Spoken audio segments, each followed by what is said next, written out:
Buenas noches, muchas gracias a todos. Bienvenidos a la Facultad de Administración y Ciencias Sociales de Universidad Ort, que hoy tiene el gusto de albergar la actividad que organiza la Academia Nacional de Economía y que se refiere a las perspectivas, digamos, para el próximo quinquenio para Uruguay en materia de inserción económica internacional. Gracias a todos ustedes por estar acá. Para la Academia Nacional de Economía es muy importante este tipo de actividades.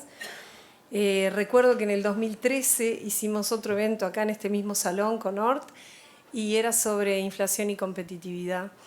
Y este año el ciclo es sobre desafíos del quinquenio y ORT eligió el tema inserción internacional.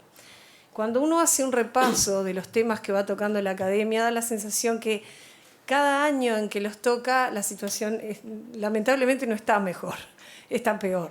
Cuando uno mira temas de inflación, temas de competitividad, temas de inserción internacional, vaya si habrá. La Academia Nacional de Economía en el día de hoy emitió un comunicado relacionado con la decisión de las autoridades de retirarse de las negociaciones del TISA, y me voy a permitir leerlo. La Academia Nacional de Economía ve con profunda preocupación la decisión de las autoridades de retirarse de la mesa de negociación del TISA. Hasta ahora no se conoce el contenido de las ofertas a recibir, ni tampoco de las que ofrecería Uruguay, por lo que no se sabe si el saldo hubiera sido favorable o no. Pero en este caso las autoridades le niegan al país la posibilidad de negociar, el hecho de estar participando. Uruguay no asumiría en este momento ningún riesgo, ningún compromiso, porque luego de la negociación faltarían los acuerdos, la firma de esos acuerdos, el envío al Parlamento y recién ahí regirían. No aparece ninguna fundamentación sustantiva sobre el pronunciamiento del plenario del Frente Amplio o la decisión del Gobierno de retirarse de las negociaciones. Por lo que estamos ante una toma de posición asumida sin razón valedera y siendo así, se pierde la posibilidad valiosa de que Uruguay pueda beneficiarse con las aperturas de mercado que puede brindarnos el TISA, frustrando así el desarrollo del sector servicios, que se sabe que es un sector dinámico, con altos niveles de empleo y empleos de calidad. Un país pequeño, con un mercado interno de solo 3 millones de habitantes, debe abrirse al mundo. Y esto lo dice la teoría económica y lo dice la evidencia empírica. Basta mirar Singapur, Hong Kong, Suiza, Luxemburgo, Nueva Zelanda, Finlandia. Este error ya lo cometimos en 1930, cuando el país empezó con el modelo de sustitución de importaciones. Lo volvimos a repetir cuando descartamos un TLC con Estados Unidos y lo estamos repitiendo ahora. En el siglo XIX y hasta buena parte del siglo XX, Uruguay tenía un nivel de vida similar al de los países más desarrollados del mundo. En el año 1930, cuando cambia el modelo, esa pujanza, esa generación de hacedores y pensadores que tenía el país en el siglo XIX hasta principios del siglo XX, lo fue perdiendo. Entonces lo que nosotros entendemos es que lo que está en juego acá es mucho más que un tratado de comercio, de bienes o de servicios. Está en juego la mentalidad, está en juego los valores culturales y está en juego esa pujanza y ese espíritu emprendedor que caracterizó al Uruguay durante tantos años. Gracias. Muchas gracias por la invitación. Es un verdadero honor estar acá participando en esta mesa y con tan gratos amigos y colegas, ¿no? Un poco el plan de mi exposición va a ser hablar un poco del contexto, de dónde estamos parados, el contexto mundial, muy brevemente, porque todos lo sabemos básicamente, para pasar a centrarme en el comercio internacional hoy, en el comercio de servicios para Uruguay. Después, muy brevemente, qué es el TISA, creo que todos justo en estos días estuvimos un poco interiorizándonos de la materia y los desafíos para Uruguay en términos generales, más allá del TISA en materia de comercios de servicio.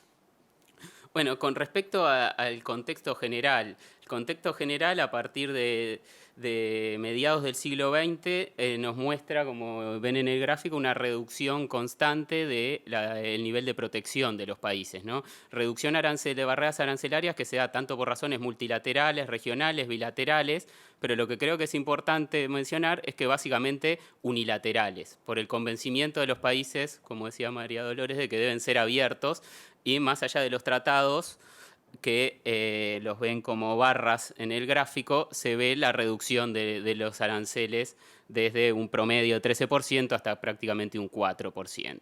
Bueno, Latinoamérica no ha sido ajena a esta tendencia mundial, pero como todos sabemos también en niveles más elevados de protección. Ahí vemos todos los países donde se da la apertura unilateral básicamente de los 80 y a mediados de los 90 se consolida el arancel que rige para los países nación más favorecida, ¿no? Después cada país habrá seguido su estrategia de tratados bilaterales o no con el mundo.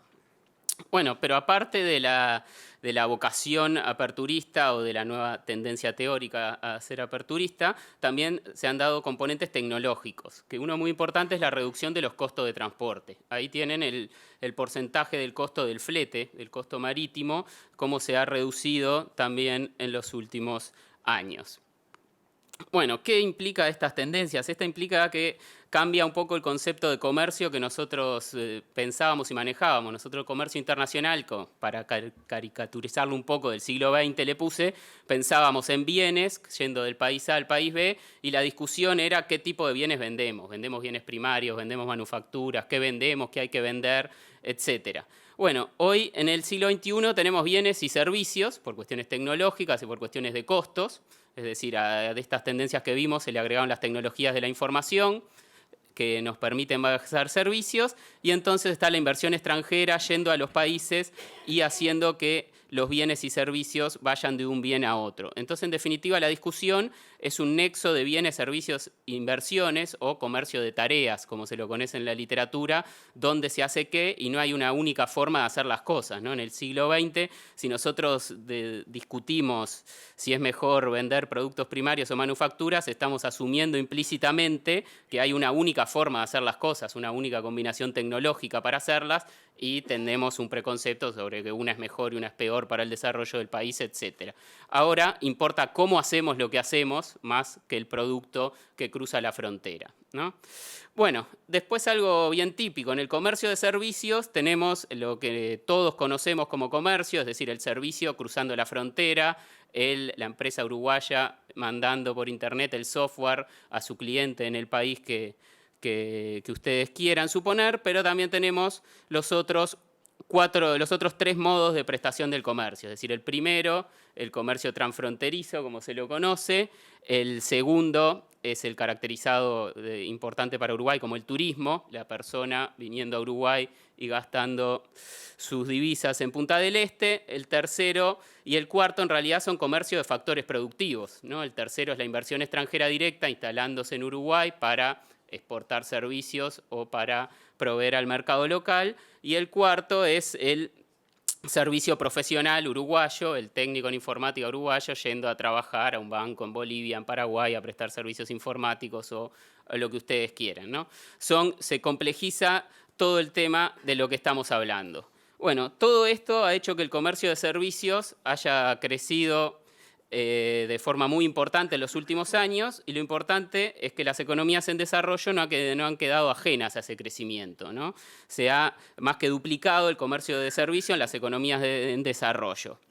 ¿Qué ha pasado en Uruguay? Brevemente en términos generales porque van a hablar. Bueno, cuando nosotros vemos las exportaciones de bienes más servicios, datos del Banco Central sin entrar en la coyuntura actual, han crecido dramáticamente, ¿no? Drásticamente han crecido. Bueno, sin embargo, si uno pone la comparación del índice de apertura a nivel internacional, es decir, compara export más import sobre PBI, Uruguay, no sé si lo ven ahí, no lo puedo señalar, está por abajo al nivel de Costa Rica. En realidad todos los países de Latinoamérica están peor que el promedio, podemos decir, en apertura con relación a PBI, y el grupo de países que ya conocemos que están más abiertos son Corea, Holanda, Bélgica, Singapur, Hong Kong, etc. Es decir, lo anterior, el crecimiento de las exportaciones ha sido notable, pero hay margen, incluso no hemos alcanzado el promedio mundial, ¿no? Con una medida... Bueno, y este crecimiento, una discusión que por lo menos los últimos años ha estado en boga y que se olvida parte de la película, la que estoy tratando de contar yo, centrar la discusión en qué exportamos y decir, bueno, Uruguay se ha primarizado. Si uno agarra las exportaciones de bienes de Uruguay y las clasifica burdamente, productos primarios, manufactura, da que eran el 48% y pasan a ser el 59% en el 2012, en el año pico. Si uno agrega servicios, que antes de agregarlo les muestro lo que nos importa, es decir, las exportaciones de servicios no tradicionales de Uruguay. Es decir, cuando uno en balanza de pagos ignora el turismo, que todos conocemos lo que es, fuente de divisas importantísima, y deja de lado también la logística. Es decir, solo los otros servicios, los servicios no tradicionales, sacando esas dos categorías, el año pasado estamos hablando casi de 1.000 millones de dólares. De exportaciones de servicios no tradicionales con un crecimiento exponencial importante. Acá están todas las TICs y todas las cuestiones que nos referimos y que voy a hablar ahora un poquito brevemente. Cuando incorporamos las exportaciones de servicios, uno no ve la primarización, ¿no? Acá está lo mismo, primarios, manufacturas y servicios. Si pasar de 35% a 36% es primarización, bueno, sí, primarización, pero prácticamente la estructura no cambia porque los productos primarios, el precio de la soja, lo que todos sabemos, aumentó y tuvieron un precio increíble, más en el 2012, pero los servicios, como vimos en la gráfica anterior, también se dispararon en forma exponencial. Claro, los datos de bienes los tenemos todos los meses y los podemos comparar, entonces en base a eso hacemos análisis a veces, pero eso es el 66% de la película. Hay un tercio ya que lo tenemos más tarde, más lento, incluso si uno ve los datos del Banco Central, 2013 939 millones, 2014 935 y ve el desglose, el Banco Central todavía no tiene la cifra del 2014, repite la del 2013, no sabemos qué pasó con los servicios no tradicionales en el 2014. ¿No? Y es una categoría que se ajusta mucho cuando uno ve revisiones para atrás y no las revisiones que toma la prensa, ¿no? O que son, lógicamente, por ser la primera, son las más públicas. Bueno, por tanto, hay que saber que cuando vemos bienes, nos estamos quedando con el 60% de la película. Adicionalmente, este nexo que yo les contaba de bienes, servicios, inversiones, ha traído todo lo que conocemos como las cadenas globales de valor. ¿Qué implica la cadena global de valor? Bueno, que si queremos discutir qué es lo que vendemos, es porque en definitiva tenemos algún juicio de valor de cuánto es el componente nacional de lo que estamos vendiendo. Bueno, esta es una aproximación que hizo el MEF para una presentación que a mí me pareció interesante y la traje, que muestra que en los productos, no sé, más manufactureros, automotriz, plástica, caucho y química, hay más de 60% de componente importado por cada dólar exportado, ¿no? Son parte de una cadena global de valor regional típicamente y usan muchas de importaciones, están asociadas a sus exportaciones, cosas que sabemos. El producto que tiene menos componente importado es la carne, la soja tiene 33% de componente importado, porque se importa mucha semilla, etcétera, y todos los productos asociados, y los servicios globales tienen 30% de componente importado, ¿no? Mucha importación de software, de licencia, etcétera, y poca cosa más, ¿no? Pero tiene un alto componente de valor agregado nacional. Cambia bastante la perspectiva de cómo evaluamos lo que exportamos si uno piensa en una dinámica de cadenas globales de valor que como se considera que hay que verlo ahora. Bueno, ¿de dónde nace el TISA? Brevemente, para ir al asunto. No sé qué. Hay algo importante que me pareció que esta gráfica lo grafica muy bien, que es que en la segunda mitad del siglo XX fue un mundo estable en términos de los líderes económicos mundiales. Es decir, ahí tienen que Estados Unidos, la Unión Europea, o lo que después se consolidó como la Unión Europea y Japón, representaban el 70% del PBI mundial. Y es un dato duro. Y eso, desde el 60 al 2003, 70, un poquito más, un poquito menos del PBI mundial. Bueno, cuando vemos los últimos 10 años, esos tres bloques pasaron a ser el 50% del PBI mundial. Me dirán, sí, apareció China, pero ahí se ve, sí, apareció China, ¿no? Y aparecieron otros también, pero se consolidaron y ahora son algo más del 50% del PBI mundial. Eso es lo que pasó en el mundo, cambió drásticamente en 10 años, la economía uruguaya vivió un gran cambio, pero también el mundo vivió un gran cambio que configura un nuevo equilibrio geopolítico y por tanto económico. Y este gran cambio se vio, Carlos lo hablará mejor que yo, pero simplemente quiero decir, en el fracaso del 2008 de intentar cerrar la ronda de Doha, ¿no? En otro contexto, creo yo que con el acuerdo, básicamente Estados Unidos, Unión Europea y Japón, el acuerdo se cerraba. Ahora no pudo ser, el acuerdo fracasó. ¿Por qué? Porque hay un viejo equilibrio que se rompió y estamos yendo hacia uno nuevo, que por lo menos yo desconozco cuál va a ser, pero que todavía no está configurado el nuevo orden de equilibrio económico internacional. Una pregunta que me hago es que es quizás la confirmación de que el mundo del single undertaking se ha terminado, es decir, el tómalo o déjalo, la negociación en paquete se terminó, hay que ir hacia otras formas de negociación y una prueba de ello, quizás lo veremos, es el acuerdo de facilitación de comercio de diciembre del 2013 en Bali, ¿no? Es decir, ir tema a tema cerrando las cuestiones. Bueno, lo que me importa a mí es que Estados Unidos y la Unión Europea parecen haber tomado nota de eso y fueron por una estrategia de tratar de construir aliados y negociar con sus aliados.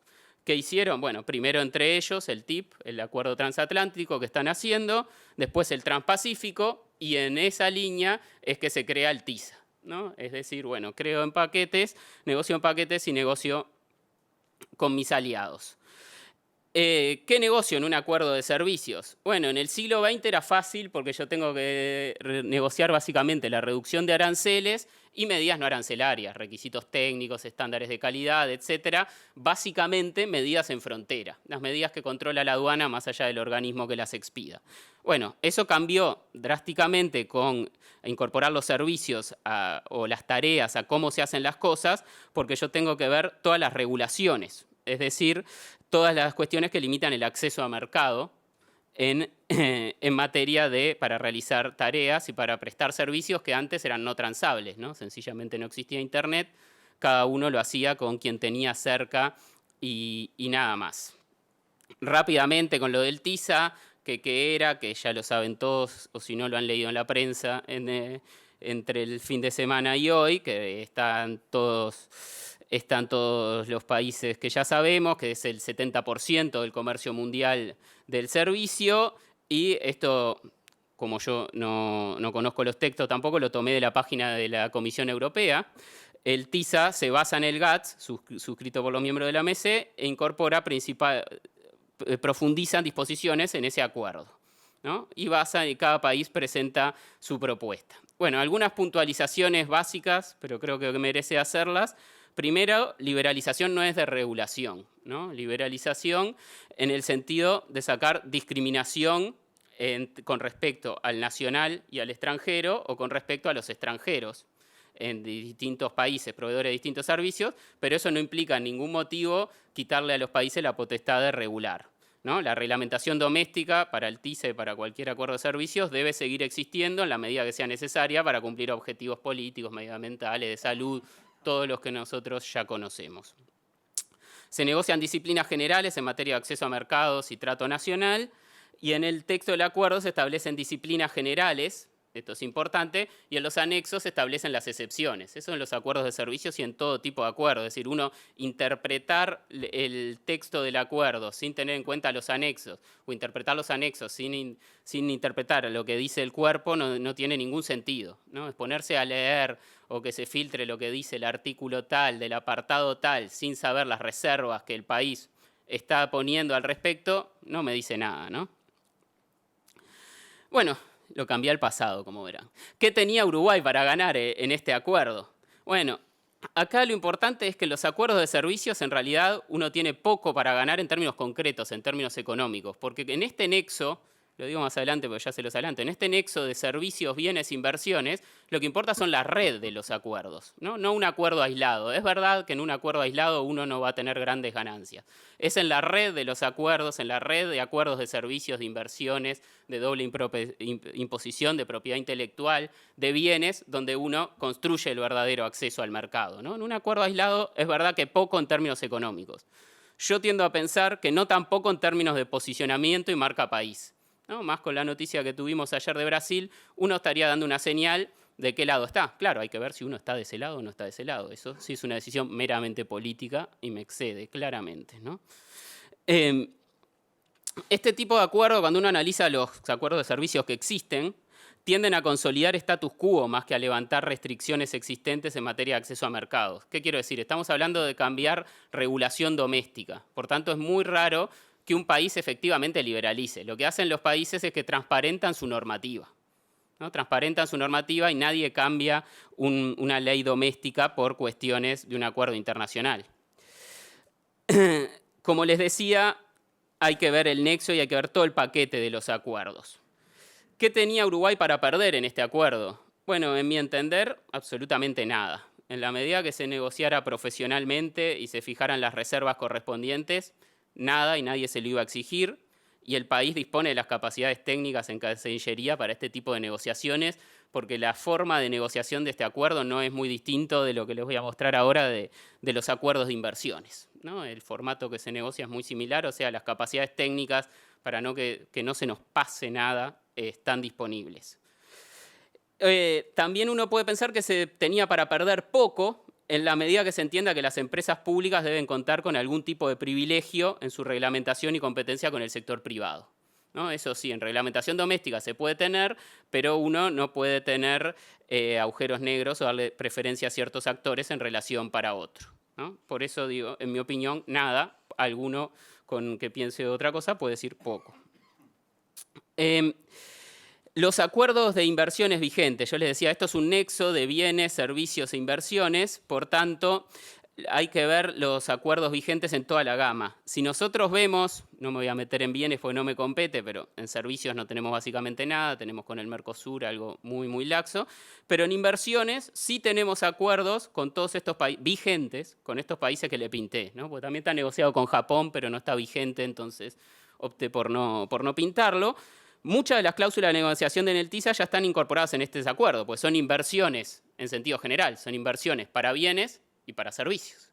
Entonces, todas las inversiones que vienen de estos países tienen todas estas cláusulas, ¿no? Con Estados Unidos y con casi todos los países de la Unión Europea y con China ya las tenemos para la inversión, ¿no? Lo que no quisimos es generalizarla a la prestación del servicio, no quisimos negociar la generalización a la prestación del servicio. Desafíos para Uruguay. Bueno, yo no me voy a centrar en el TISA o lo que pasó o no con el TISA, sino desafíos para futuro con la importancia de los servicios para Uruguay. Ni lo que les decía, ningún acuerdo otorga pleno acceso a los mercados ni nos deja definitivamente afuera, pero una red de acuerdos hace la diferencia. Eso parece claro si uno parte de la base que parto de que Uruguay tiene que ser abierto, ¿no? Los acuerdos comerciales no traen desarrollo, el desarrollo lo traen las políticas e instituciones domésticas. Y acá sí, quizás soy un poco controversial, pero yo soy de la idea que quizás uno de los problemas de Doha fue que le pusieron de nombre para el desarrollo. Y el comercio y trae crecimiento, pero después se necesitan políticas e instituciones que transformen ese crecimiento en desarrollo. Al menos eso pienso yo. Sé que un liberal más a ultranza me diría, no, el comercio trae el desarrollo, yo discrepo en ese punto. El TISA era una señal que quedó mal. El TISA era una señal que no tenía más allá de los resultados concretos, ¿no? Pero era empezar a definir cómo y dónde se iba a posicionar Uruguay en el nuevo ordenamiento multilateral del comercio. Eso no está claro y ahora sigue sin estarlo claro. No es que Uruguay haya elegido un lado u otro, simplemente sigue sin estarlo claro. Y lo más importante es que yo quería mencionar nuestros competidores en materia de proveer servicios globales. Nuestros competidores en materia de proveer servicios globales son estos que les puse acá básicamente cuando uno ve los países que compiten con Uruguay cuando grandes empresas se instalan en Uruguay. ¿Quiénes son? Son Costa Rica, Colombia y Perú. Esos son generalmente los finalistas con Uruguay cuando alguna empresa está decidiendo instalarse en Uruguay proveedora de servicios globales. Bueno, los tres están en el TISA, ¿no? Entonces, si el TISA trae alguna ventaja, la van a tener. Si no la trae, no, pero por ahora no se bajaron. Ahora, algo con lo que quiero terminar es que esto no debería sorprender. Esto es una manifestación en contra de la OMC, ¿no? Les puse ahí. Esto es una manifestación en contra del acuerdo transatlántico entre Estados Unidos y la Unión Europea, y esta capaz que la conocen. No debería sorprender. Es parte de cualquier acuerdo que se negocie. ¿Por qué pasa esto? Porque la liberalización del comercio y el comercio internacional genera redistribución del ingreso. Por tanto, yo creo que algo que es importante, que para mí es bastante obvio, pero bueno, la oposición a un acuerdo no es solo ideológica. Hay oposición ideológica, pero hay sectores perdedores de los acuerdos. Si en el acuerdo hay carne, hay sustancia, hay sectores ganadores y perdedores. Por tanto, un gobierno que quiera hacer un acuerdo no tiene que simplemente dejarlo correr. Tiene que tener dos agendas, si me perdonan la expresión, para aislar la resistencia ideológica y no potenciarla. Una agenda de comunicar, transparentar, informar. Se puede y debe comunicar sin violar las cláusulas de confidencialidad. Chile cuelga toda propuesta que hace Chile en el TISA en la página web y la circula entre todos los ministerios. Claro, las propuestas de ellos, pero las cuelgan y las hacen públicas. El gobierno tiene que tomarse la tarea de comunicar, transparentar, informar y, en definitiva, educar en lo que da y en lo que no da el acuerdo, ¿no? Y también una agenda interna de mitigación de impactos o adaptación a la nueva realidad para los sectores eventualmente identificados como perdedores. Yo creo que esos son dos puntos internos que en cualquier escenario a futuro, en cualquier acuerdo que incluya bienes o servicios o la disciplina que tienen, es algo que se tiene que dar. Es decir, la neutralidad o no salir a defender un acuerdo construyendo estas dos agendas es no apoyarlo. Uno está potenciando la resistencia ideológica, que siempre está, pero que no debería ser solo esa. Bueno, muchas gracias. Para continuar con el desarrollo de esta mesa redonda, examine las perspectivas para Uruguay y para su inserción internacional en el ámbito multilateral, así como el impacto que esos mega acuerdos que Juan acaba de mencionar en el Pacífico y en el norte del Atlántico pueden tener sobre nuestra inserción internacional en los próximos años.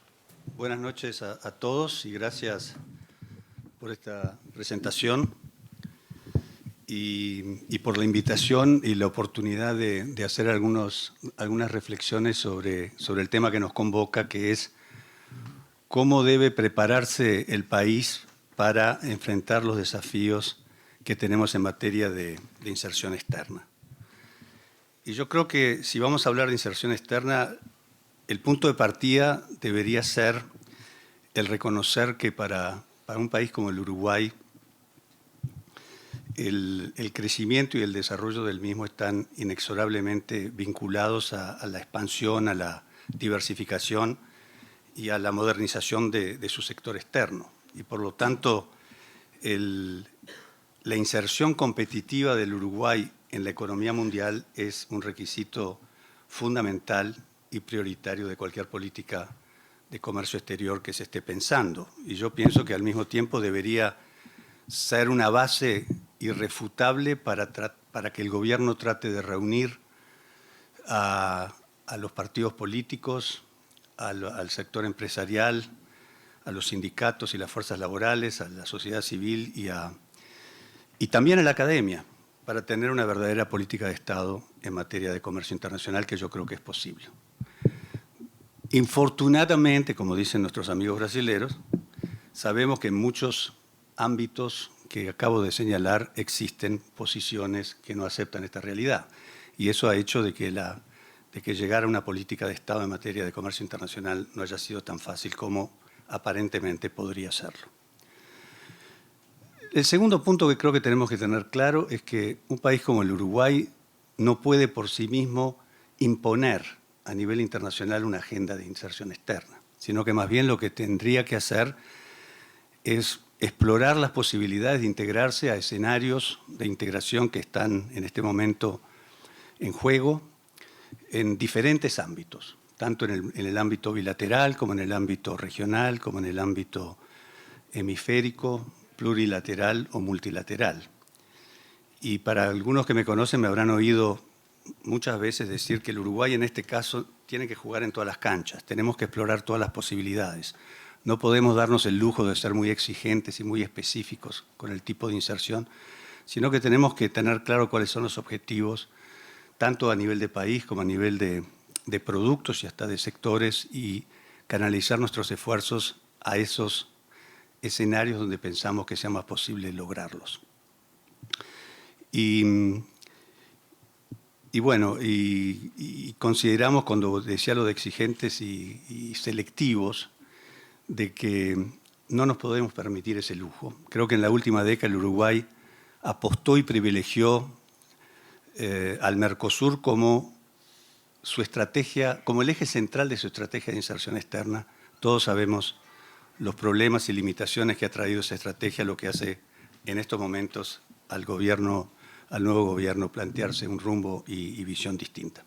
Pero como decías tú en la introducción, el tema que nos convoca y sobre el cual se me ha pedido que hable es sobre ¿Cuáles son los desafíos que tenemos en este momento en materia, en el escenario multilateral?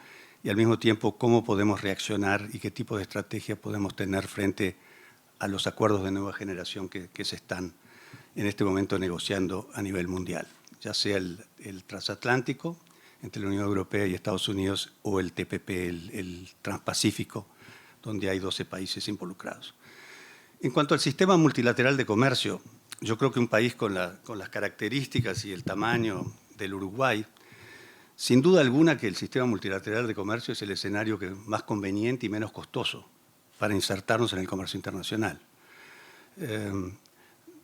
Nos da la posibilidad de negociar de una sola vez con un universo de países. En el caso de la OMC en este momento son 161. Nos da la oportunidad de negociar en un solo lugar un abanico muy amplio de temas.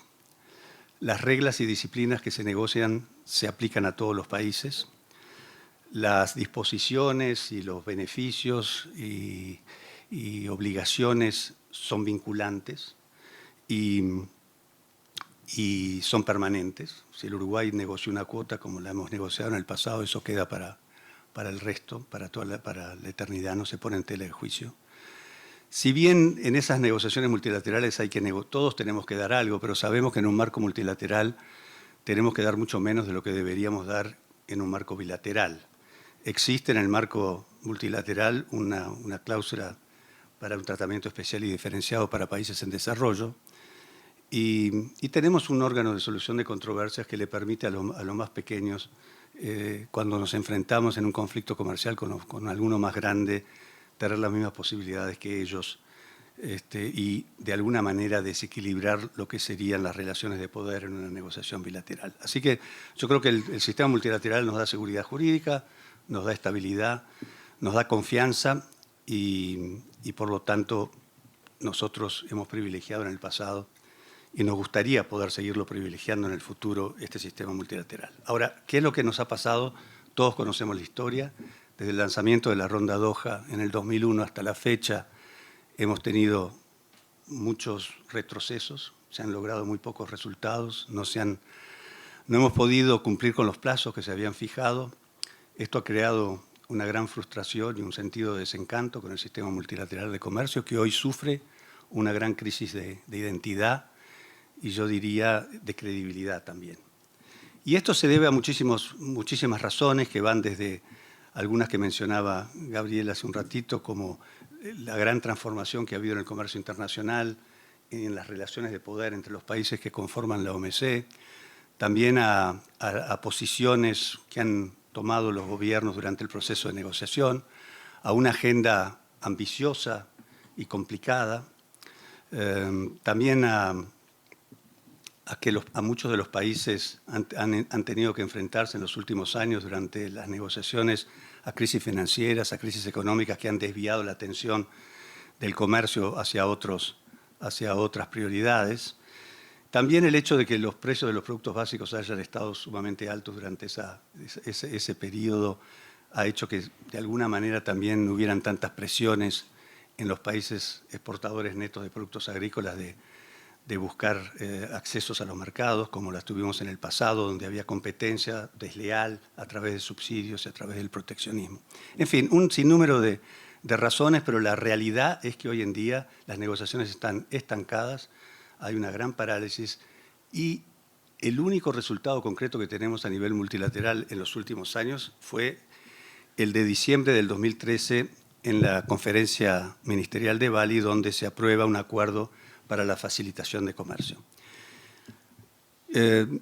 Y se decide que en el año 2014 el esfuerzo de los gobiernos debería ir a buscar soluciones en todos los temas pendientes de resolución. Es decir, los temas medulares de la agenda de Doha, agricultura, productos industriales, servicios, propiedad intelectual, reglas, contratación pública, comercio y medio ambiente, trato especial y diferenciado, etcétera, etcétera. Bueno, durante el 2014, si bien hubieron muchas reuniones, en todos estos temas no hubo ningún tipo de resultados.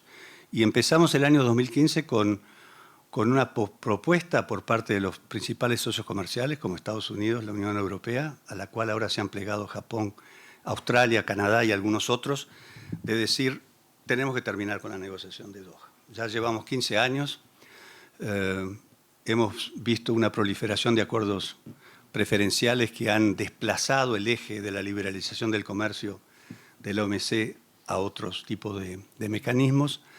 No podemos dejar a la OMC que se siga devaluando y perdiendo credibilidad en negociaciones que no nos llevan a nada. Por lo tanto, tratemos de llegar a un mini paquete de resultados en los temas que tenemos pendientes.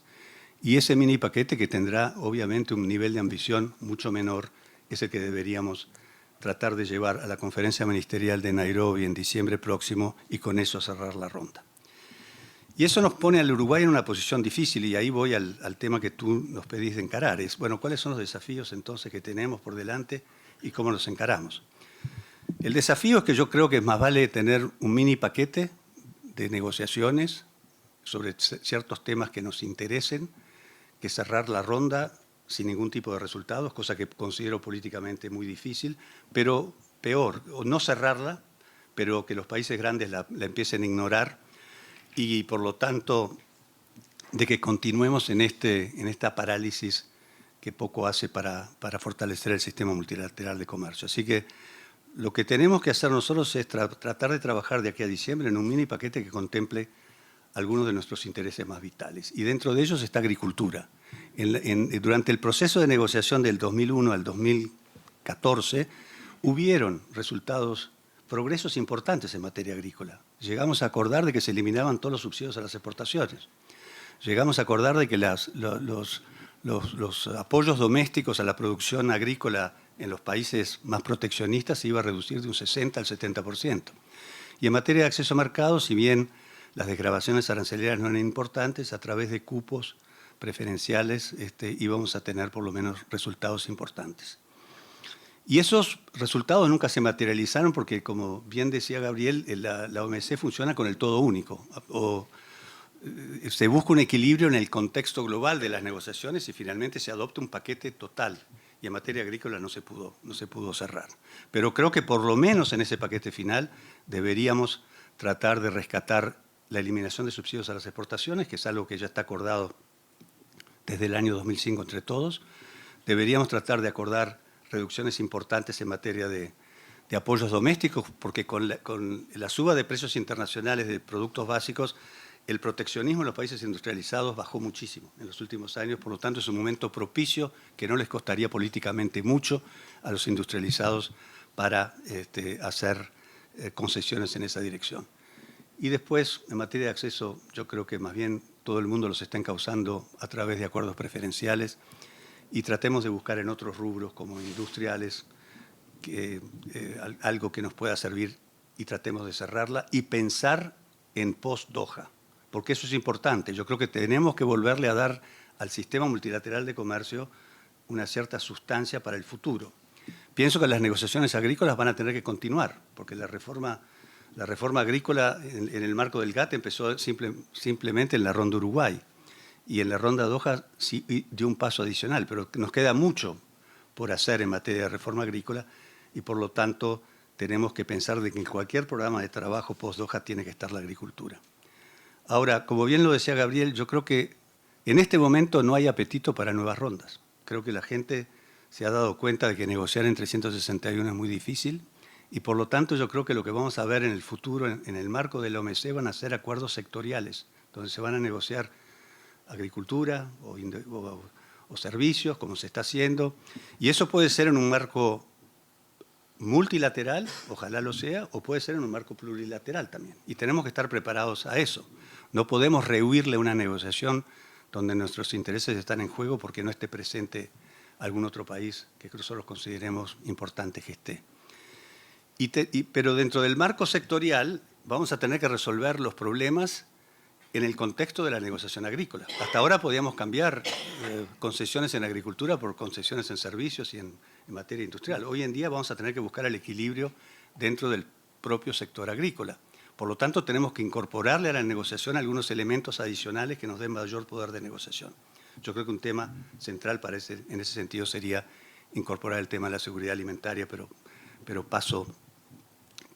cierro ahí la parte multilateral y paso a lo otro que tú me habías solicitado. Los dos acuerdos el transatlántico y el TPP y la Asociación para el Pacífico son dos acuerdos que por su dimensión y alcance y quienes lo integran van a tener un impacto muy considerable en el comercio internacional y van a tener un impacto muy considerable no solamente para aquellos países que integren estos acuerdos, pero para aquellos que no lo integren y tengan eventualmente que conformarse con esta situación. Tomemos el transatlántico primero. Ahí tenemos un bloque de países que hoy por hoy conforman más del 50% del Producto Interno Bruto Mundial. Tiene entre los dos más del tercio de las exportaciones mundiales, tiene una población de 815 millones de habitantes, tienen el 20 al 30% de la inversión extranjera directa sale de esos países. Se han propuesto en este acuerdo una profundización de la liberalización en el sector de bienes y de servicios. En bienes, por ejemplo, se comienza a desgravar, el 96% de los bienes va a estar desgravado desde el día 1 de la instrumentación del acuerdo, un 3% adicional de 3 a 7 años y un 1% solamente va a ser objeto de otro tipo de acuerdo que no sea desgravación, pueden ser cuotas, puede ser algún otro tipo de contingentes o lo que sea. En materia de servicios se negocia sobre listas negativas, lo que es mucho más, digamos, mucho más exigente que lo que se negocia en la OMC. Y en materia de los otros temas de reglas, de servicios, de inversiones, de contratación pública, lo que se está buscando son disposiciones y reglamentaciones que vayan más allá del OMC, OMC más, plus, como se habla.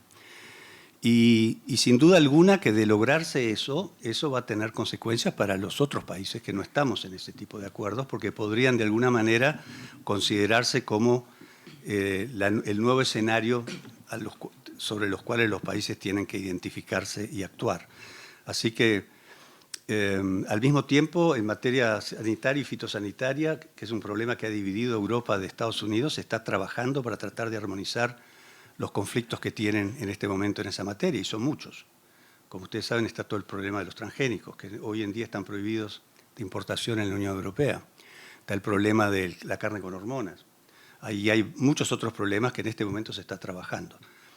Está el tema de las indicaciones geográficas de la Unión Europea. Acaba de firmar la Unión Europea un acuerdo con Vietnam, donde ha logrado incorporar 196 indicaciones geográficas, que va desde el Roquefort, al Parma, al vino Rioja, y ustedes llámenle. Se está hablando de incorporar, de volver a examinar el tratado de barreras técnicas al comercio. Ahí están todos los nuevos temas de etiquetado, de estándares privados que serían parte de este acuerdo. Por lo tanto, como pueden imaginarse, y termino ahí, lo que surja de este acuerdo, y no es fácil de instrumentarlo porque son muchos los desafíos, pero yo creo que están trabajando en esa dirección, va a tener un impacto importante. Y entonces viene la pregunta que nos hacía Pocho al principio, bueno, ¿y qué hacemos frente a esto? Yo creo que la única estrategia que nosotros tenemos, obviamente no va a ser integrarnos a ese acuerdo, porque ni la Unión Europea ni Estados Unidos nos van a aceptar o nos van a invitar a que entremos o que nos integremos al mismo. Pero creo que la estrategia es tener un acuerdo tan ambicioso, o por lo menos bastante ambicioso, Mercosur-Unión Europea. De manera tal de que muchas de las cosas que se están negociando en ese acuerdo también se negocien en el nuestro, y de poder mitigar de alguna manera las contradicciones y la erosión en la competitividad que surgiría de la negociación de esos acuerdos. Y hacer lo mismo con el TIFA, no TISA, TIFA, con los Estados Unidos. Pensando en ampliar la cobertura y el alcance, no veo por qué si vamos a caminar en la dirección de un acuerdo de libre comercio. Yo no estoy hablando de entrar en un acuerdo de libre comercio con Estados Unidos, porque creo que sería en estos momentos, no sería una posición que tenga aceptación de ambos lados, pero creo que tenemos que profundizarlo. Leí ayer de que están considerando ahora que podamos entrar con la carne ovina con hueso. Bueno, ya eso se logró fuera del marco de un acuerdo, pero tengamos esas discusiones y veamos hasta dónde podemos llegar. Pero creo que nuestra estrategia para contestar la pregunta frente a un acuerdo de esta dimensión es nosotros tener un acuerdo similar o parecido de libre comercio con la Unión Europea, sobre el cual se está trabajando, con dificultades, pero se está, y lo mismo con el TIFA. Último punto, el TPP. El acuerdo de, y creo que todavía estoy en tiempo, ¿no?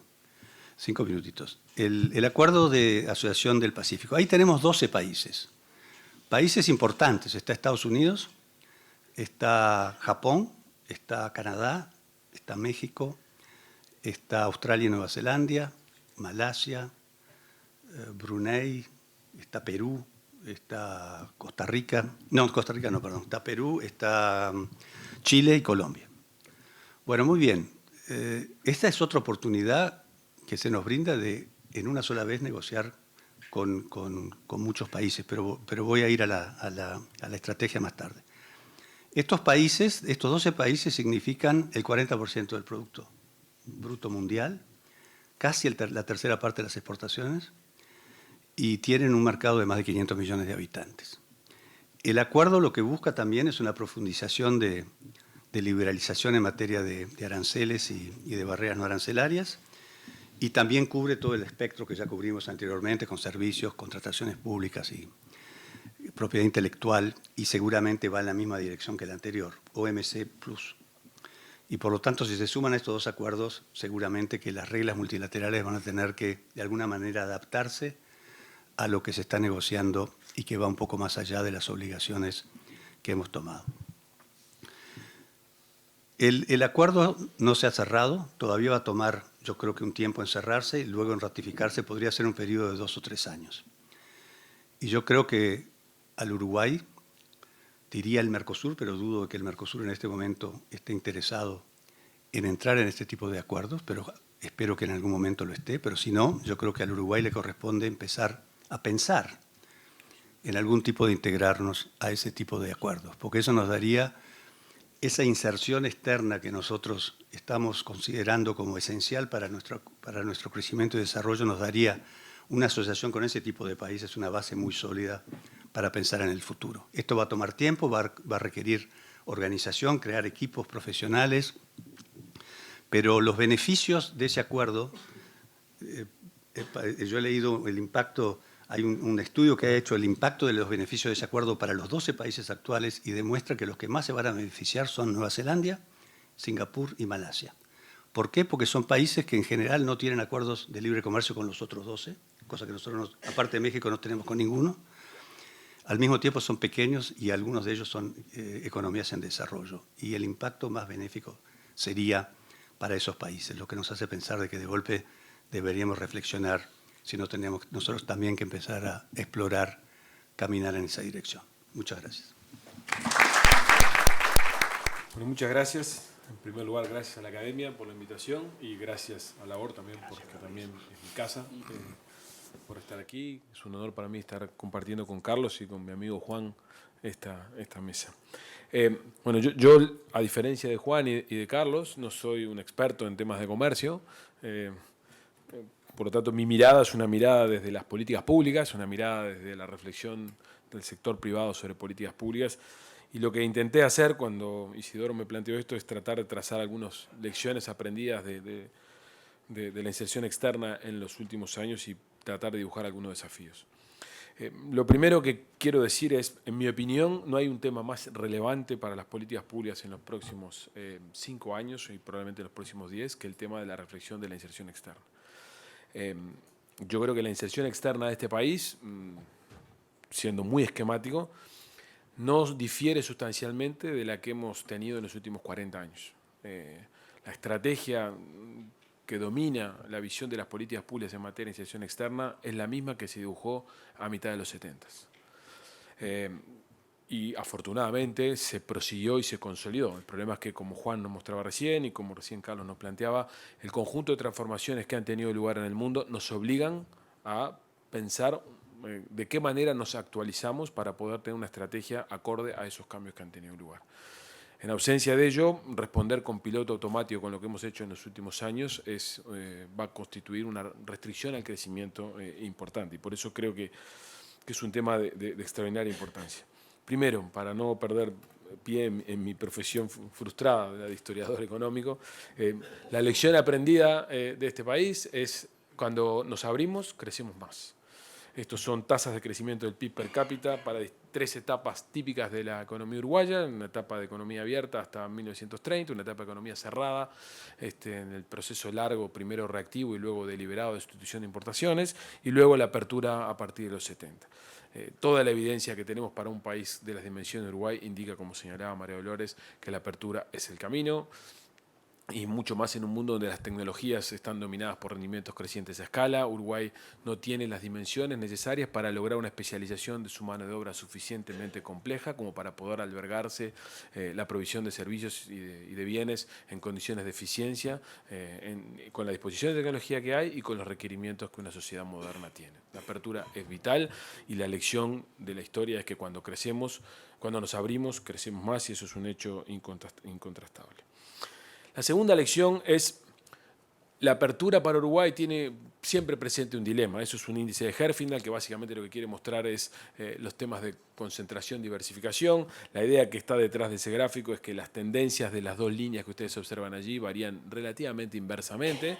Esto quiere decir que cuando Uruguay diversifica destinos, el problema que tiene es que concentra productos y contrariamente cuando Uruguay diversifica productos, concentra destinos. Dicho en otras palabras, al mundo le vendemos bienes que son esencialmente bienes de origen agropecuario, con más o menor valor agregado, más o menos sofisticado, con más o menos innovación, pero la variedad de productos que vendemos en el mundo no es la variedad de productos que vendemos en la región, en particular en una economía como la Argentina. Por lo tanto, no hay que perder de vista que cada vez que reflexionamos sobre que hemos diversificado nuestros riesgos por una inserción externa menos dependiente de un grupo de países, tenemos que ser conscientes de que concentramos parcialmente los riesgos porque tenemos una variedad de productos a esos países que exportamos más amplios, más concentrados. Ahí hay unos números que muestran cómo Argentina le vendemos del total de nuestras exportaciones, casi el 82% son bienes que tienen algún tipo de transformación, mientras que en el mundo tenemos una penetración sustancialmente menor de este tipo de bienes. La tercera lección es, solamente para tenerlo en cuenta, Argentina hoy es insignificante en comercio de bienes, es el 4 o 5% de nuestras exportaciones en bienes, es una cifra despreciable, pero tiene un impacto muy importante en términos de algunas industrias y en particular tiene un impacto muy importante en términos del empleo industrial que genera. Aproximadamente el 17% de la mano de obra industrial está ocupada en industrias que exportan fundamentalmente a Argentina. Esto simplemente quiere poner sobre la mesa algo que Juan señalaba: en cualquier proceso de reperfilamiento de la inserción externa hay ganadores y perdedores, y hay que ser consciente que cualquier proceso que suponga una integración menos intensa con el Mercosur supone que hay un porcentaje de la población económicamente activa que está altamente expuesta a esto y por tanto hay que tener un plan alternativo. No quiere decir que tengamos que morir atados a esto, tenemos que simplemente diseñar un plan que compense las pérdidas que pueden tener quienes están hoy legítimamente interesados en una integración muy activa con Argentina. La tercera lección, siendo bastante esquemáticos, es que las series cortas que Uruguay tiene, sobre todo en productos manufacturados, restringen la búsqueda de mercados alternativos. ¿Qué quiero decir con esto? Cuando el proceso de cierre unilateral y un poco arbitrario que el gobierno argentino empezó a procesar allá por 2007, una típica pregunta que hacíamos a los clientes nuestros en la firma era: ¿por qué motivos ustedes no piensan en diversificar sus destinos? ¿Por qué motivos, en lugar de estar tan preocupados por vender embragues a Perú, a Argentina, no te preocupas en ir a Perú? Y la respuesta era bastante fácil. Los peruanos me piden 50.000 embragues para la semana que viene y eso es lo que yo produzco en un año. La especialización productiva que hemos hecho en Uruguay en la industrialización por sustitución de importaciones que hemos hecho en la región ha dado lugar a un conjunto de industrias, con excepciones por supuesto, que son esencialmente pequeñas, que la razón por la cual penetra el mercado regional son esencialmente dos. Una es que tienen preferencias arancelarias muy, muy importantes, y dos, porque tienen una ventaja de flete muy significativa. Cuando uno tiene series cortas, cuando uno tiene tamaños pequeños en la unidad de productividad, el flete pesa mucho.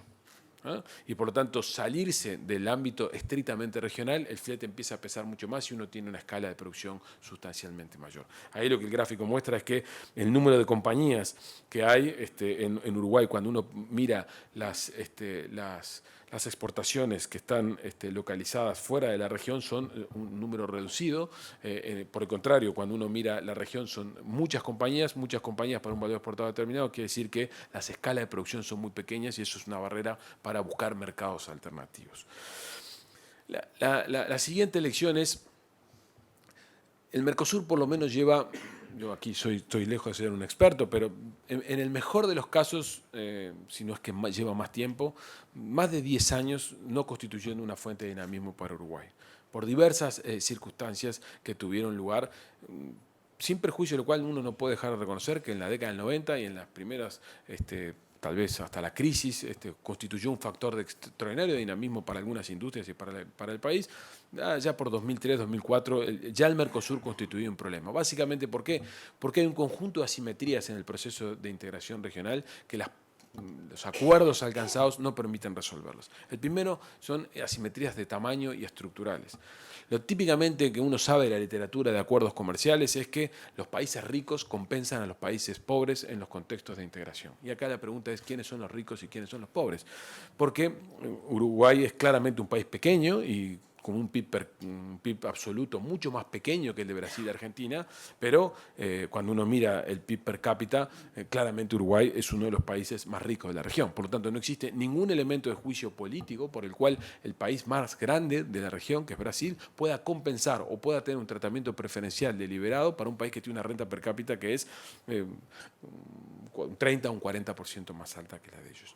Por lo tanto, en un contexto de trancazo del proceso de avance, el levantar las asimetrías supone tratamientos preferenciales para los países menos favorecidos y el problema es cuáles son los países menos favorecidos en un contexto en el cual simplemente las diferencias son de tamaño, pero esas diferencias no están relacionadas o son asimétricamente relacionadas con el nivel de riqueza de cada uno de ellos. Y como si se fuera poco, como los países pequeños están altamente expuestos en sus exportaciones o más expuestos, como es natural y es obvio, a los países grandes, cualquier alteración de política o cualquier transformación de política, tanto de incentivos a la inversión como temas impositivos o de restricciones no arancelarias, constituye una amenaza asimétrica para los países chicos en relación a los países grandes. Otra vez, un problema de asimetría entre el proceso de integración que está alojado entre los países en el proceso de integración genera dificultades para avanzar y levantar algunas de las restricciones que están planteando. Acá hay una larga lista de temas que tienen que ver con las reglas de origen, que tienen que ver con tratamientos de zonas francas, etcétera, etcétera, que están vinculadas a la resolución de temas que son difíciles de resolver a raíz de, que están pendientes de resolución a raíz de este tipo de asimetrías que han sido largamente descritas. O sea que lo que quiero decir con esto, nosotros hemos aprendido un conjunto de lecciones en el proceso de apertura que decididamente este país abrazó, que deberían ser tomadas en cualquier escenario de repensamiento o de reperfilamiento de nuestra estrategia de inserción internacional, que es algo que pienso simplemente dibujar ahora con algunos desafíos. Lo primero, en mi opinión, hay un debate, en mi opinión, ingenuo, paralizante en Uruguay, es si Mercosur sí o Mercosur no. Es una discusión, en mi opinión, que no tiene mayor sentido plantearla en esas condiciones. Somos parte de un acuerdo regional, no tiene ningún sentido que nosotros unilateralmente digamos que no queremos pertenecer a él, sobre todo cuando hay sectores de actividad y sectores de interés y grupos de presión que están fuertemente afincados en que el Mercosur funcione. Sin embargo, eso no debe querer decir que nosotros estamos indisolublemente atados al Mercosur y que no tenemos otro remedio que seguir atados al Mercosur, sobre todo cuando tenemos un diagnóstico más o menos consensuado que el Mercosur dejó de ser una fuente de dinamismo para la inserción internacional y para la economía uruguaya en los próximos años. Entre otras cosas porque la agenda global del Mercosur como tal para insertarse en el mundo está trancada por razones de diferencias entre los países grandes y en particular, en mi opinión, porque Brasil no termina de tener una estrategia clara y definida sobre qué quiere hacer con su liderazgo en la región y su estrategia de inserción externa. Por lo tanto, Uruguay tiene que jugar un rol ambiguo. Esto es, en ningún caso manifestar la decisión de salirse del Mercosur, pero hacer todas aquellas cosas que entienda necesario que hay que hacer, incluso aquellas que lo pueden poner en el borderline del Mercosur, como recién señalaba Carlos, planteando un eventual ingreso o acceso a una negociación de un acuerdo plurilateral como el que está teniendo lugar en el Pacífico. Probablemente esa situación tensione la agenda interna del Mercosur, probablemente más de un socio se sienta muy incómodo porque Uruguay juega un rol borderline en ese sentido. Pero la pregunta que uno se formula inmediatamente es, ¿efectivamente alguien piensa que a un país de la dimensión de Uruguay va a ser promovida su expulsión de un acuerdo comercial como el que tiene el Mercosur, cuando Uruguay probablemente es el único socio comercial presentable en términos internacionales que tiene Brasil desde el punto de vista político? Difícilmente. Por lo tanto, Uruguay lo que tiene que hacer es jugar una agenda, en mi opinión, mucho más decidida, básicamente orientada en dos direcciones. Explotar al máximo las ventajas comparativas que este país tiene, donde típicamente los productos de origen agroindustrial son un tema crucial y donde los servicios son un tema crucial.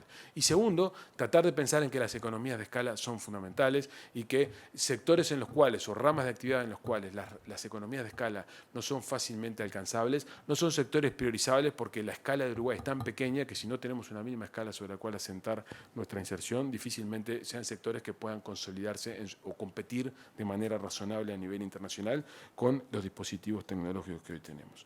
Eso supone, como señalaban al pasar Juan y Carlos, Uruguay tiene que tener un fortalecimiento de su proceso, de su capacidad negociadora. Alguna vez hemos hablado con Juan y con Álvaro Ons, también un destacado colega que ha reflexionado mucho sobre estas cosas, que en un país de las dimensiones de Uruguay, donde el tema de la inserción externa juega un papel tan crucial, la agenda de la inserción externa está fragmentada en diversas agencias y en diversas instituciones. Obviamente Cancillería juega un rol central, el MEF tiene una dirección de comercio, pero también el Ministerio de Turismo está a cargo de una agenda que supuestamente es la obtención de divisas, tenemos una agencia como Uruguay 21, o sea, tenemos una variedad en un país que coordina muy mal y que su institucionalidad es bastante débil en términos de trabajo en red. Tener esa dispersión institucional es un reflejo de que en realidad no hay, que es difícil sostener una agenda clara y sostenida. Fortalecer la institucionalidad supone muchas cosas, pero entre otras supone fortalecer los equipos de negociación, tener preparados cuerpos de negociadores para una agenda intensa en materia de negociaciones en el futuro, y eso probablemente suponga consolidar ámbitos institucionales que estén en condiciones de coordinar este proceso.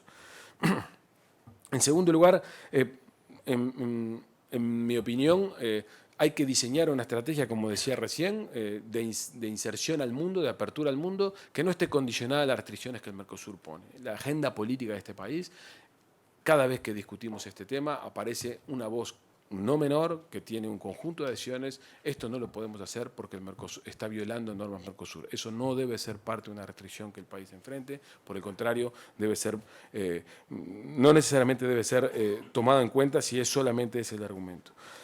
Y por lo tanto, finalmente, algo que probablemente ahora tiene una vigencia un poco menor que la que vimos en el periodo anterior, por la confusión que en mi opinión hubo en el periodo de gobierno anterior al respecto, Uruguay debe procurar enfatizar los acuerdos comerciales que estén amparados en institucionalidad y en reglas internacionales, y no en acuerdos políticos entre gobiernos.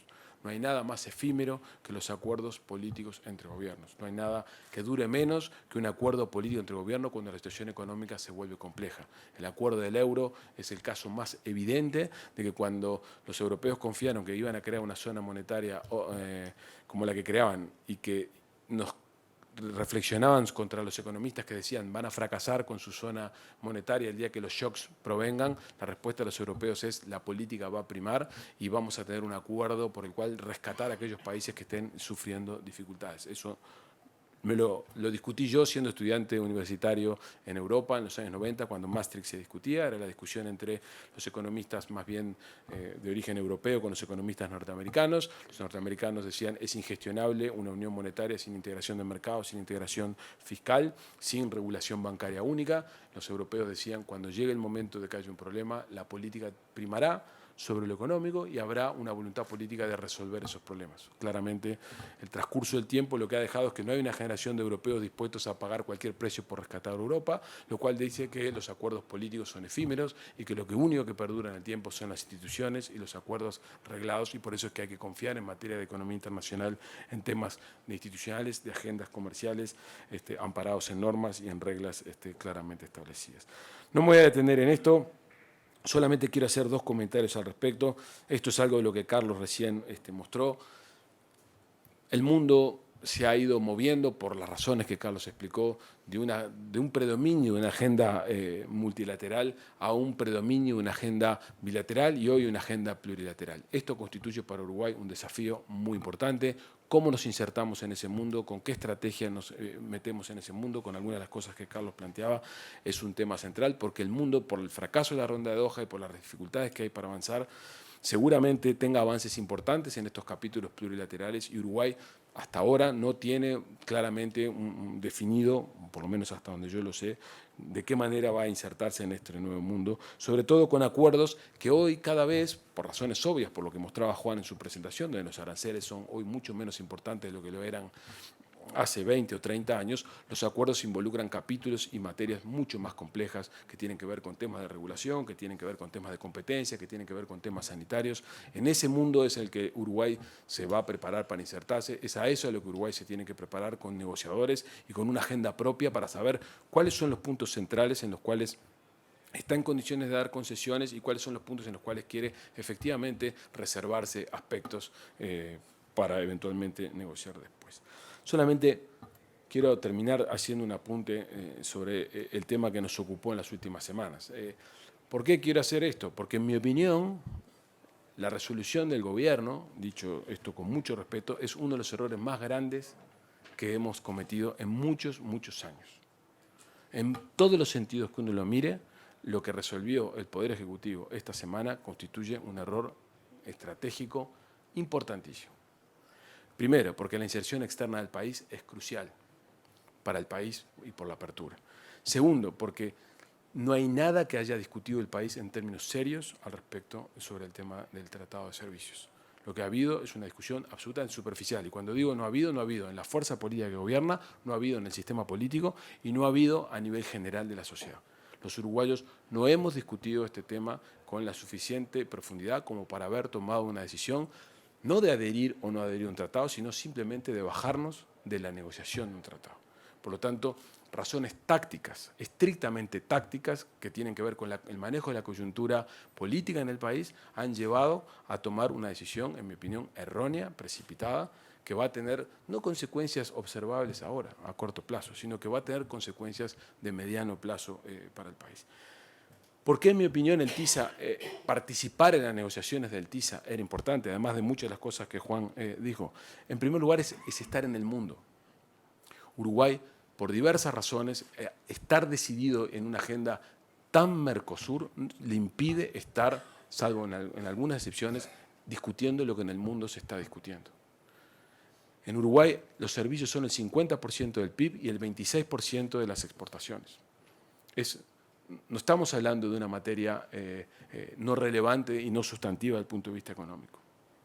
Por lo tanto, esto desde el punto de vista material es sustantivo, pero además desde el punto de vista de conocer cuáles son los capítulos que se están negociando, cuál es la agenda, nosotros decidimos bajarnos y perder la información que estábamos obteniendo porque estaba contenida allí dentro. En segundo lugar, nos iba a permitir, después de mucho tiempo, tener una estrategia de una negociación en solitario, jugar un partido en solitario, sin el amparo de los acuerdos o de las estrategias trazadas en común en otras instancias de negociación con Argentina y con Brasil. Eso fortalece nuestra capacidad negociadora, nos permite aprender y nos permite jugar un partido mucho más abierto. Solamente me voy a permitir mostrarles una gráfica que no quería mostrarles, pero me parece importante. Es una cosa muy sencilla, pero el grupo de países que están en el TISA tienen una estructura de exportaciones de estas características, y el grupo de países en los cuales Uruguay, digamos, el grupo de países que no participan en el TISA tienen esta estructura. ¿A quién nos parecemos más de los dos? Nosotros decidimos salirnos de este grupo de países para estar en el grupo de países distintos. cuando nuestra estructura de comercio tiene mucho más parecido con quien está negociando que quien no está negociando. Y esto, en mi opinión, es un elemento que ilustra con claridad parte del error.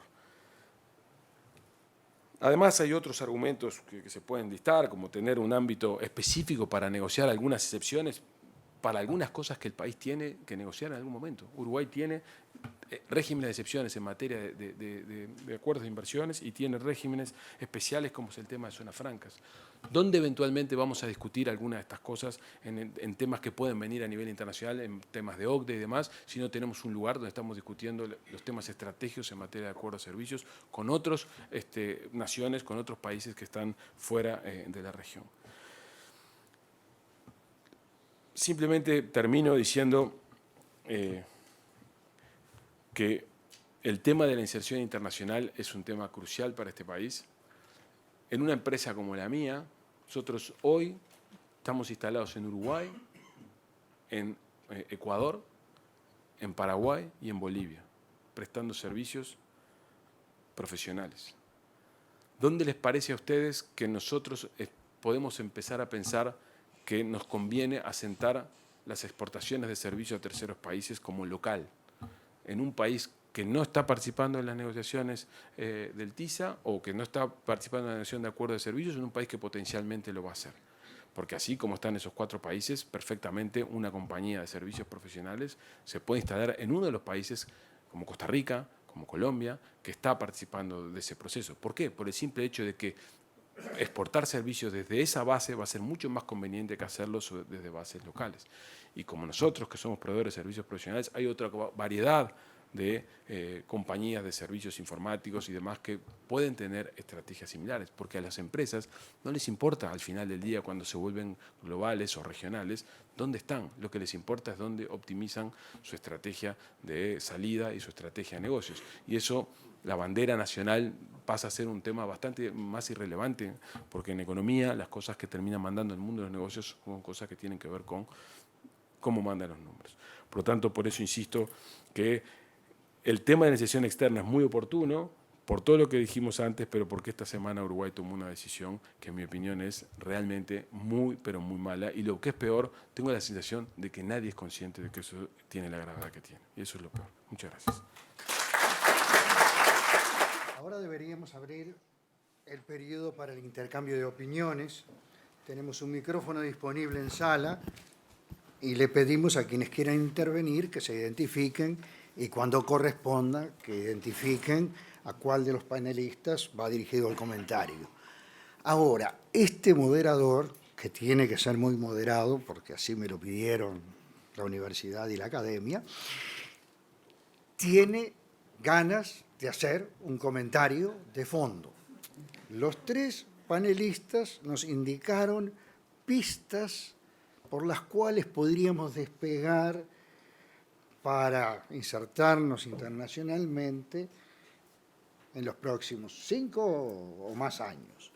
En cualquiera de los casos, nos están sugiriendo que formulemos, que Uruguay debe formular, instrumentos de política comercial, en este caso, acuerdos.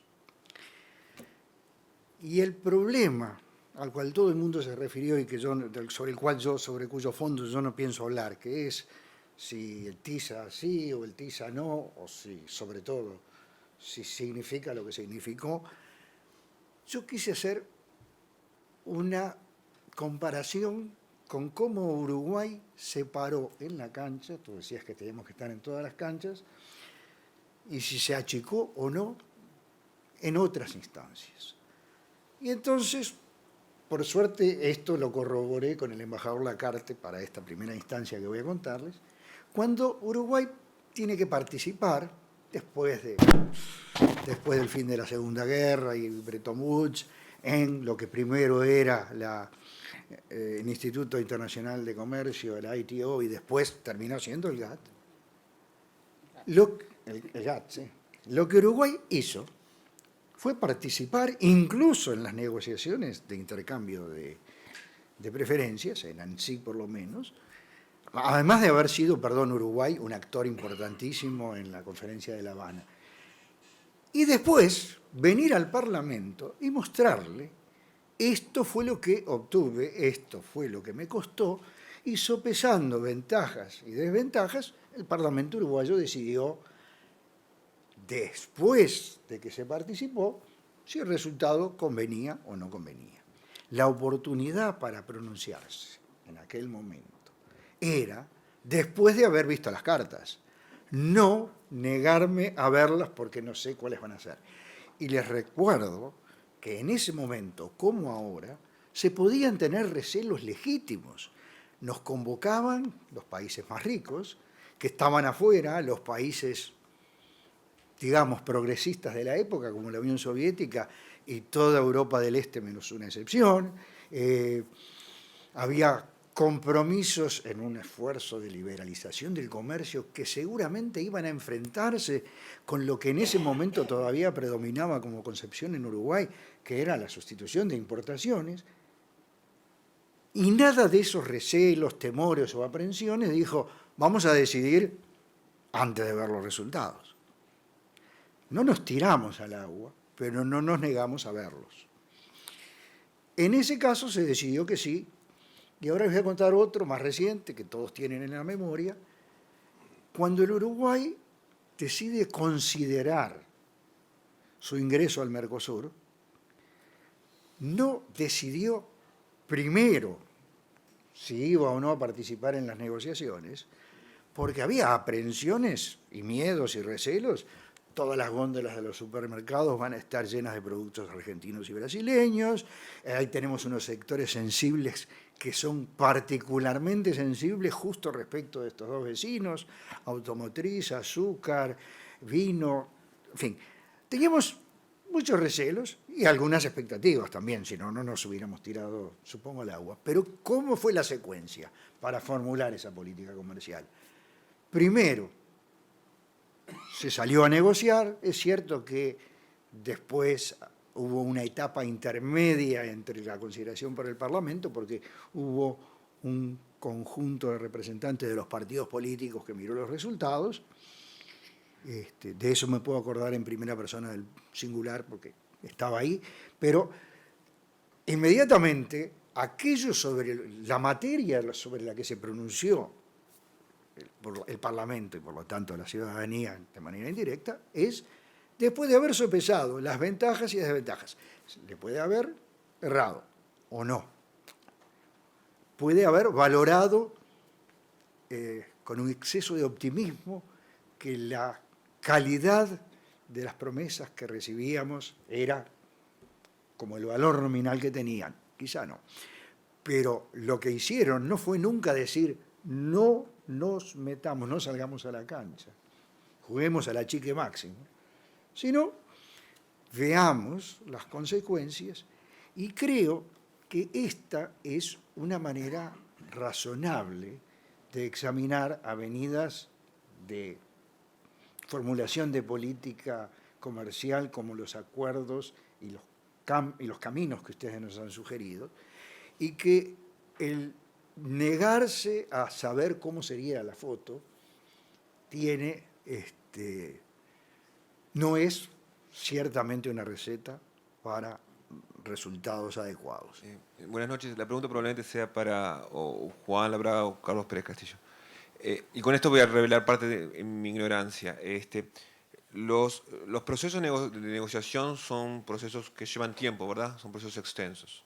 Acá, para saber cuánto se pierde o cuánto se deja de perder, habría que saber cuál es el final de esto. También, probablemente, como en los ómnibus, deben de tener más de una parada en la cual la gente se sube y hay gente que se baja. Entonces, mi pregunta es sobre este tren que está pasando, que aparentemente estamos diciendo que no vamos a tomar, ¿qué procesos de negociación tiene por delante? ¿Cuáles son los tiempos que están razonablemente previstos para que haya algún tipo de decisiones de los que quedaron negociando sobre qué implica el acuerdo y qué otras eventuales paradas hay en el medio en los cuales Uruguay o otros países puedan reconsiderar sumarse o bajarse? No, yo no tengo información insider como Carlos, ¿no? Son procesos largos y un poco el tema de lo que yo mostraba con los PIB mundiales es que el equilibrio está cambiando, entonces no sabemos.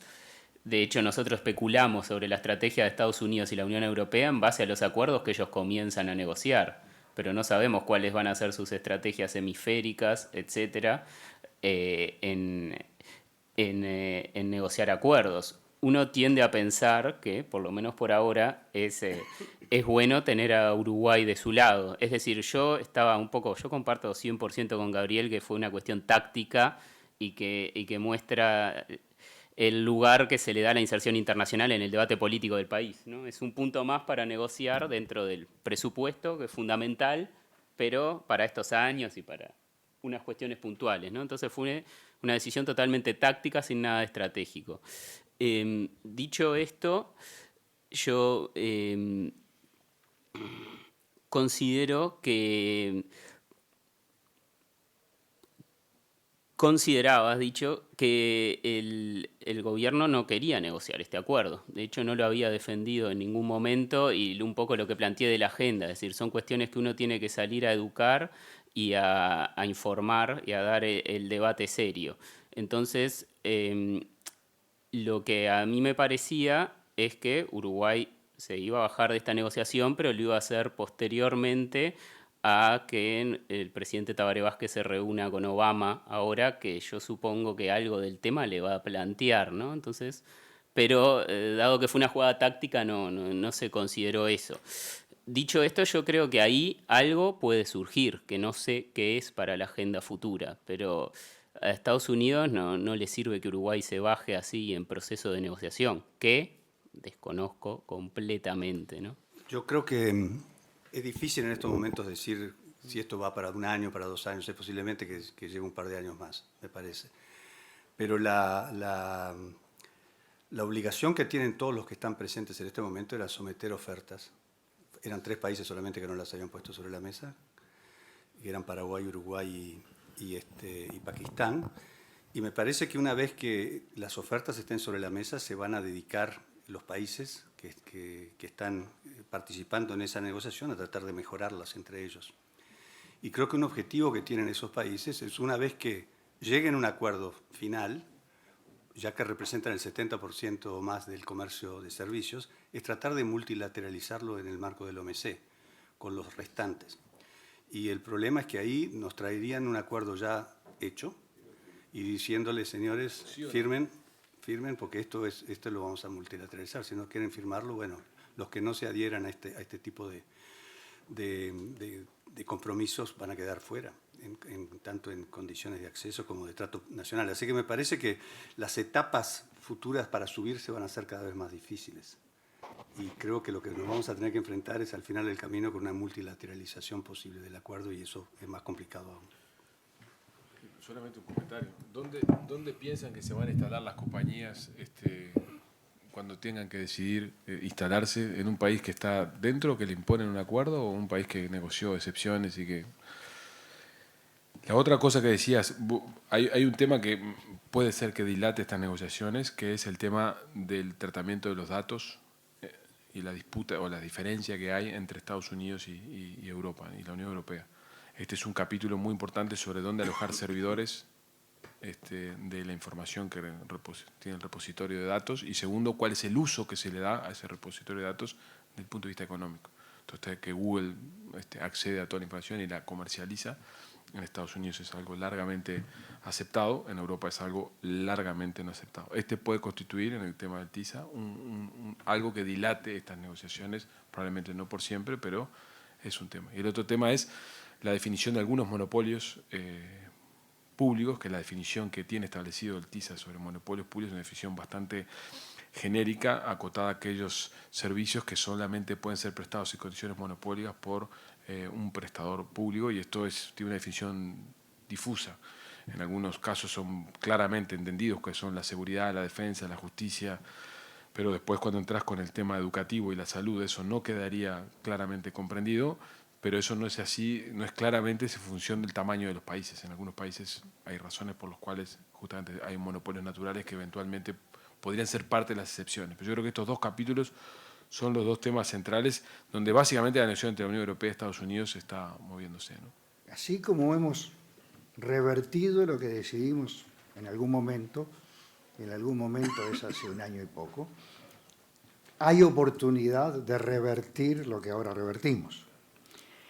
El problema es sobre todo de credibilidad, porque nosotros, para entrar en esta negociación, tuvimos que solicitar ser aceptados.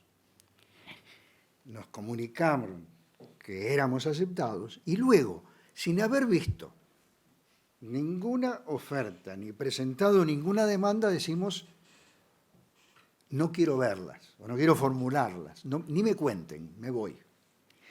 Y eso, la credibilidad en negociaciones comerciales es importante. Uruguay no venía siendo considerado, así como yo lo estoy diciendo, en los últimos, 50 años o más. Y ahora tenemos un abollón en la credibilidad y realmente no te sé decir en qué horizonte de tiempo eso puede ser restañado o reparado. Creo que teniendo gente como Odara o Pérez del Castillo, que no solo teorizan sobre la negociación, sino que han sido operadores, son agentes, han estado en el medio de una negociación. Podemos analizar o discutir el problema de las negociaciones, pero como dijo Odara al principio, siempre recuerdo lo que decía Lacarte Muró, en el Tokyo Round, él va a negociar el corte Hilton. Le dan el corte Hilton y Uruguay tiene que dar una preferencia. ¿Y qué termina dando Uruguay? Whisky irlandés. En esa época, acá en Uruguay, nadie tomaba whisky irlandés. Ahora hay un montón de pub irlandeses que sirven, pero nadie tomaba ni tenía idea. No entraba porque nadie lo conocía. Bueno, sin embargo, fue la preferencia que se dio. Los negociadores tuvieron en ese momento una dinámica que de acorde con los europeos. Es decir, la negociación tiene su ritmo y tiene sus cosas. Podemos analizar y discutir el punto de vista teórico, porque la realidad muchas veces da otra cosa, ¿no? Faltaría solo acotar que lo importante no fue solo que la concesión era más bien simbólica, sino que además la recibía uno de los países productores de productos agrícolas y de carne de la Unión Europea. Es un comentario para el señor Odone. Lamentablemente yo tengo un escenario mucho más pesimista de lo que usted acaba de presentar, créame. Que no quiero dejar de ser crítico, lo que quiero decir, pero Uruguay, comparto en un 100% de que ha cometido un error exponencial, que hoy quizás no nos estamos dando cuenta de lo que puede llegar a pasar, y quizás la pregunta que le quiero llegar a hacer a usted principalmente es si en este escenario pesimista que me puedo llegar a plantear, de aquí quizás a las nuevas generaciones, que si Uruguay ha hipotecado su futuro, quizás en un escenario un poco más prolongado, de 15 a 20 años por esta decisión, pensando en que no solamente las empresas, sino que los futuros profesionales tengan la necesidad de conseguir un mejor horizonte en lo personal, en otros mercados quizás más liberales y menos proteccionistas como estamos siendo en este momento. Lo único que se me ocurre plantearte es, efectivamente, la decisión que está tomada, en mi opinión, tiene consecuencias. No estoy en condiciones de evaluar la magnitud, la entidad y específicamente las consecuencias sobre los profesionales uruguayos. Creo que es un error. Tal vez tengamos alguna posibilidad en algún momento de rectificarlo, pero seguramente lo que terminará ocurriendo, como recién señalaba Carlos, es que cuando el acuerdo se multilateralice, Uruguay no tenga más remedio que tomarlo, y en cuyo caso estaremos en la misma situación que estaríamos si hubiéramos negociado con menos protección que la que hubiéramos logrado si hubiéramos estado negociando, si es que efectivamente queremos seguir perteneciendo a la comunidad internacional. Pero admito que por eso decía que a corto plazo es difícil evaluarlo, a medio plazo creo que es un error estratégico, pero justamente medir las consecuencias a medio plazo es complejo, ¿no? Que cuando uno mira las actas del Banco de la República, que fue una mesa donde don Octavio Morató, que era el gerente, convocó a los pensadores de la época para ver qué hacían, porque el mundo se despedazaba por la crisis del 29, y uno ve en el acta las intervenciones de cada uno, y es increíble con qué alegre ignorancia tomaron la decisión de que Uruguay tenía que cerrar la economía, era un modelo de sustitución de importaciones, control de cambios, menos uno, que era Frugoni, que él decía hay que flotar y hay que abrir la economía. Era socialista. O sea, es difícil calibrar qué va a pasar con las próximas generaciones, pero esa decisión, si uno mira una gráfica de PBI per cápita Estados Unidos-Uruguay, perfectamente puede hacer una división en la década del 30, en ese año, en 1930, que Uruguay empezó a perder nivel de vida. Y esto, yo creo que hoy no nos damos cuenta, como dice Gabriel, pero las futuras generaciones lo van a pagar, en términos de bienestar. Hoy estamos un cuarto del nivel de vida de un país desarrollado. Y en 1870, desde que hay estadísticas, hasta 1930, tenemos un nivel de vida similar al de los países desarrollados. Lo que me queda es agradecer a los tres panelistas, fue un placer compartir la mesa con ustedes y agradecerles a todos ustedes por el interés demostrado y ya tendremos más oportunidades de compartir este tipo de mesa redonda y este tipo de debate sobre este tipo de tema tan importante para Uruguay como los tres panelistas lo han subrayado. Muchas gracias a todos.